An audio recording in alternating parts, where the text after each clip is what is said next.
Hi, this is Ed from SOS Bookkeeping. We help companies, businesses from a variety of industries to set up and maintain their books. We also have a specialty with HOAs, helping them with their books and their budgeting and those requirements. Our chief accountant on staff has several years of experience maintaining the books for, at one point, up to 30 HOAs at a time.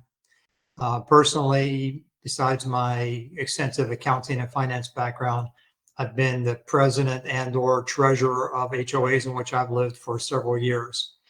So what I want to do today is talk about HOA budgeting and how to avoid special assessments. Because nothing will annoy your residents more than announcing a special assessment. Many times they can be avoided.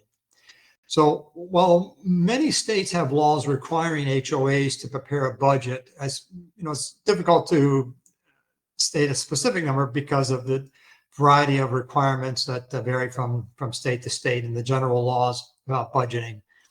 But some of the states, I'll give you some examples of some of the states. For instance, in California, associations must conduct a visual inspection of major components, meaning roadways, roofs, painting, anything that the association is responsible for, every 3 years as part of a reserve study with an annual review and adjustment. The study must identify components with a remaining useful life of less than 30 years, estimate repair replacement costs, and outline a funding plan. In Florida, where I'm located, requires an annual budget that includes reserves for capital expenditures, deferred maintenance, and although members of the association can vote to waive reserve funding.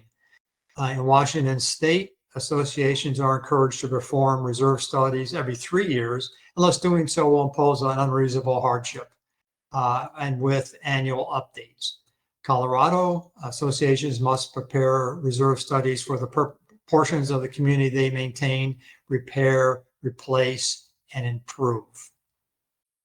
In Delaware, condominium declarations must mandate the creation and maintenance of a fully funded, that's important, a fully funded repair and replacement reserve based on a current reserve study.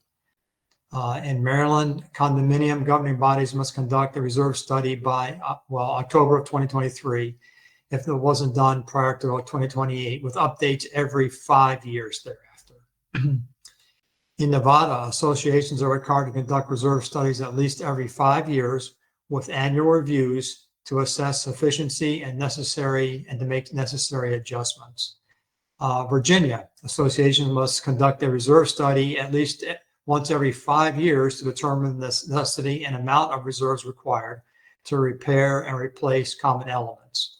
Those are some examples. Then other states that also require a reserve study include Oregon, Tennessee, Utah, and Hawaii. Now, I'm not a lawyer, but I'm just providing this information. It's not legal advice, it's just information for general information.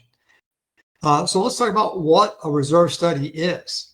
It's a comprehensive analysis of an association's components, meaning roofs, roadways, painting, things of that nature, swimming pool, mechanical equipment if that's part of the association, and the finances. It aims to identify when an association must repair or replace in the future, assess the current condition of its reserves, and outline a funding plan to meet its financial needs. Essentially, it tells an HOA and an HOA board how much it needs to have in its reserves to cover the anticipated costs of major repairs and replacements of common elements. It's important for an HOA board members to understand their state-specific laws and regulations, as well as their community's governing documents, which are also, if the law doesn't cover it, you have to check your bylaws to see what they say about these things, and to ensure compliance and avoid potential liability. So it is critical to maintain timely and accurate books in order to properly perform a reserve study. If you don't know where you stand financially, it's almost impossible to prepare an accurate reserve study.